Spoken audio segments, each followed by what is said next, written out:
Satu kekhawatiran besar perempuan setelah dia menikah. Pertanyaan demi pertanyaan yang dilontarkan oleh orang di sekitarnya. Kamu kapan punya anak? Kamu udah nikah lama tapi kok nggak hamil-hamil? Kamu mandul ya? Pertanyaan seperti itu sangat merugikan seorang perempuan. Apakah kalian lupa? Perempuan bukanlah pabrik makanan instan yang bisa menghasilkan makanan secara instan. Anda mungkin dengan ringannya melontarkan kata, dengan iming-iming bertanya, tanpa kalian tahu bahwa pertanyaan itu melukai hatinya. Mereka bukan tidak bisa menghasilkan anak, tetapi Tuhan sudah menentukan di dalam tubuhnya sedang bergelut untuk menyeleksi bibit-bibit unggul yang dihasilkan. Jadi jangan salahkan seseorang jika dia belum bisa menghasilkan seorang anak, tapi belajarlah memahami bahwa konsep rasa bersyukur yang diberikan sama Tuhan setiap individu masing-masing berbeda. Jadi buat para perempuan di luar sana pejuang garis 2, kalian adalah perempuan hebat. Kalian bukan berbeda dengan perempuan lain, tetapi Tuhan memprioritaskan kalian untuk berjuang lebih hebat lagi. Teruntuk oknum Bapak Satpol PP, gimana Pak? Udah puas? Mukul-mukulnya udah puas? Dia perempuan loh Pak. Bapak katanya yang punya wilayah di sana ya? Dalam hal apa Bapak berkuasa? Oh iya, saya paham. Tugasnya Bapak adalah untuk menertibkan. Tapi pintunya udah sebagian ditutup loh Pak. Pakai ada yang ngurusin pakaian perempuan segala. Di dalam rumah loh Pak. Nggak malu tuh bahas ranah privasi sambil sidak corona. Gini ya Pak.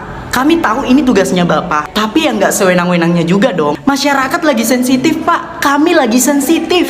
Bapak kami dipecat di tempat dia kerja, ibu kami dilarang jualan, saudara-saudara kami kehilangan mata pencaharian.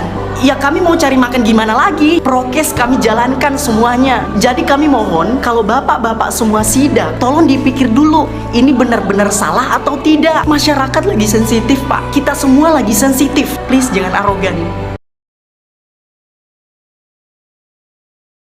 Jadi kemarin aku sempat nangis ketika melihat berita mengenai gadis 16 tahun yang digilir sama 17 orang pria. Aku nggak ngerti apa di pikiran anak laki-laki ini. Aku aja yang nggak di sana. Aku bener-bener merasa gagal banget jadi seorang cowok. Menurut aku ini tuh bener-bener bukan lagi kerjaan manusia, lebih dari binatang gitu loh. Bro, kamu sudah menjatuhkan harga diri perempuan serendah-rendahnya. Dan yang bikin aku tambah geram adalah komentar di video yang ada di TikTok. Najis banget tau nggak? Komennya kayak ada yang ketawa, terus ada yang kayak nyalahin ceweknya, katanya siapa suruh mainnya sama cowok mulu. Komen kayak gitu sih menurut aku bukan cowok bukan cewek, tapi dia bukan manusia. Coba pikir kalau ini terjadi sama keluarga kamu, apakah kamu bakalan terima? Dan di sini kamu nggak punya hak untuk membatasi circle pertemanan perempuan. Justru kita sebagai cowok yang harus tahu dan paham sampai di mana batasan kita dekat dengan cewek. Kita punya otak itu bukan dipakai untuk mesum terus kok. Cewek diperkosa yang kamu salahin adalah ceweknya.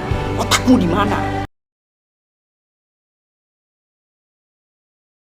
Buat para mertua di luar sana, sayangi menantu-menantu kalian, terlebih menantu perempuan kalian. Hargailah mereka. Mereka rela meninggalkan rumahnya untuk anakmu seorang, meninggalkan kedua orang tuanya hanya untuk hidup bersama anakmu dan berbakti juga padamu. Jangan hanya karena masalah sepele kalian lalu lantas memarahinya. Mereka tidak punya pekerjaan, mereka tidak bisa menghasilkan anak, mereka terlihat malas, lalu kemudian kalian menghinanya, merendahkannya. Percayalah bahwa mereka juga sedang berusaha. Justru tugas mereka jauh lebih bertambah lagi. Yang tadinya mereka hanya punya 2 orang tua, setelah menikah dengan anak kalian, orang tuanya bertambah menjadi 4. Apakah itu bukanlah suatu tanggung jawab yang besar? Mereka akan sangat sakit jika kalian membanding-bandingkan dengan menantu tetanggamu, menantu kerabatmu. Jadi kumohon, anggaplah menantumu sebagai anak kandungmu sendiri.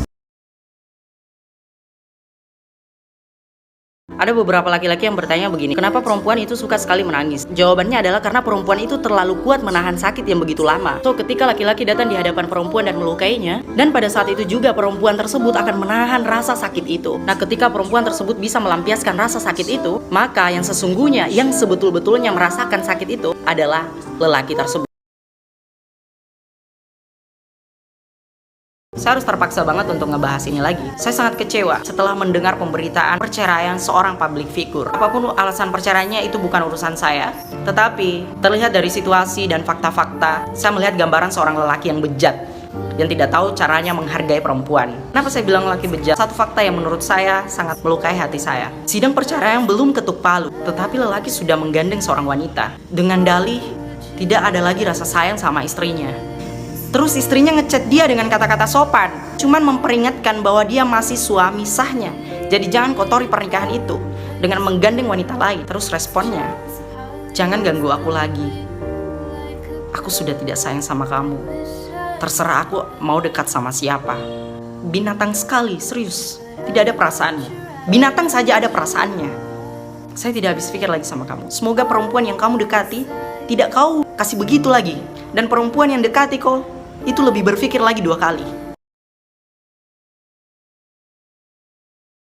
Paling lucu ya ketika mendengar seorang laki-laki itu ngomong kayak gini, saya mau cari istri yang pandai memasak, saya ingin punya istri yang pandai mencuci, saya ingin punya istri yang pandai membersihkan rumah, dan sebagainya. Cowok yang sering ngomong kayak gitu, saya cuma mau tanya gitu loh, apakah statement kalian itu betul-betul ingin mencari seorang istri? Saya cuma mau kasih tahu gitu loh, tidak semua perempuan di dunia ini tuh seperti itu. Tidak sedikit dari mereka itu berusaha mengejar karir dan cita-citanya hanya untuk menghindari hal itu. Kemudian dengan adanya statement perempuan terbaik adalah perempuan yang bisa diajak susah. Wow. Itu lucu banget sumpah. Asal Anda tahu ya, Tuan yang terhormat, anak perempuan yang Anda ajak susah itu adalah anak perempuan yang sedari kecil dirawat baik oleh kedua orang tuanya. Dibesarkan, disekolahkan tinggi-tinggi sampai dia bergelar sarjana. Bahkan sudah banyak pengorbanan yang dilakukan kedua orang tuanya ini terhadap anaknya supaya mereka hidup bahagia. Lantas kau datang dan ingin mengajaknya hidup susah. Otakmu kau taruh di mana?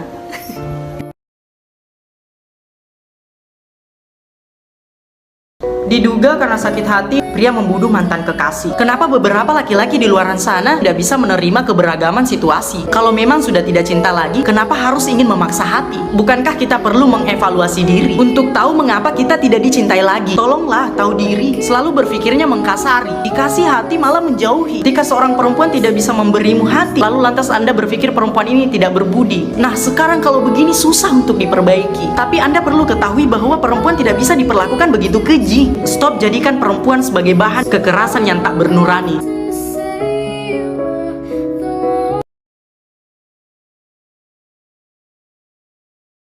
Seorang Najwa Shihab pernah berkata seperti ini, cantik itu berani punya mimpi dan ambisi, juga kemurahan hati dan empati. Sebab perempuan memang bukan pemandangan, dan kecantikan bukan untuk diperlombakan. Jadi buat kalian perempuan di luar sana, jika ada lelaki yang datang di hadapanmu dan merendahkanmu dengan membandingkan kekurangan fisikmu dengan kelebihan perempuan lain, maka katakan pada mereka bahwa perempuan bukan pemandangan, dan kecantikan bukan untuk diperlombakan.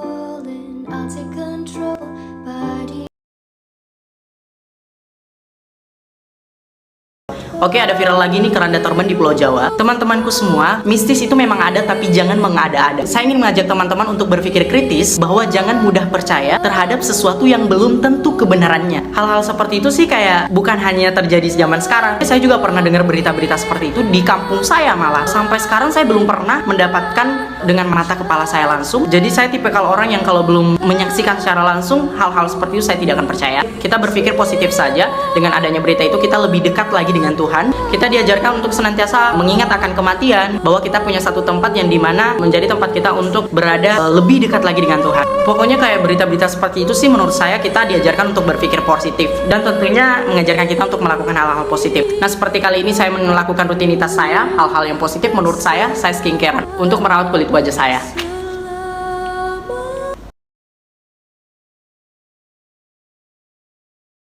Welcome to Indonesia, seks kriminal di mana-mana. Korban dari yang dewasa sampai umur balita.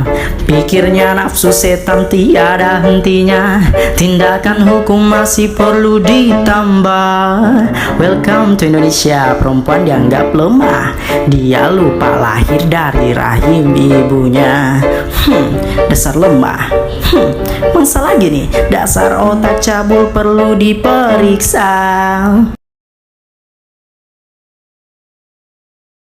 Kak, belain Dokter Louis dong, dia kan perempuan. Oke, tapi kalian harus tahu dulu. Pertama, saya bukan siapa-siapa, jadi suara saya tidak akan berpengaruh. Terus yang kedua, saya tidak bermaksud untuk mengkotak-kotakan suatu gender. Cuman setiap kasus yang saya bahas, itu korbannya perempuan. Contohnya misalnya pemerkosaan, pelecehan seksual terhadap perempuan. Itu jelas masalahnya, yang ini korban, yang ini pelaku. Untuk kasus Dokter Louis, menurut saya, sebagaimana yang kita ketahui bahwa negara kita adalah negara demokrasi. Artinya, setiap warga negara bebas berpendapat. Dokter Louis sudah menunjukkan hal itu. Tetapi sebagai warga negara yang baik, kalian juga harus tahu bahwa kita adalah negara hukum. Jadi setiap kelakuan kita, pendapat kita ada batasan dan aturan-aturannya. Jangan sampai pendapat kita berbau hoax. Jadi saya tidak perlu membela Dokter Louis atau berkomentar menjatuhkan dia. Toh dia sudah diurus sama kepolisian. Daripada saya pusing-pusing buang waktu untuk itu, saya mending pakai skincare lagi dari Shinjumi.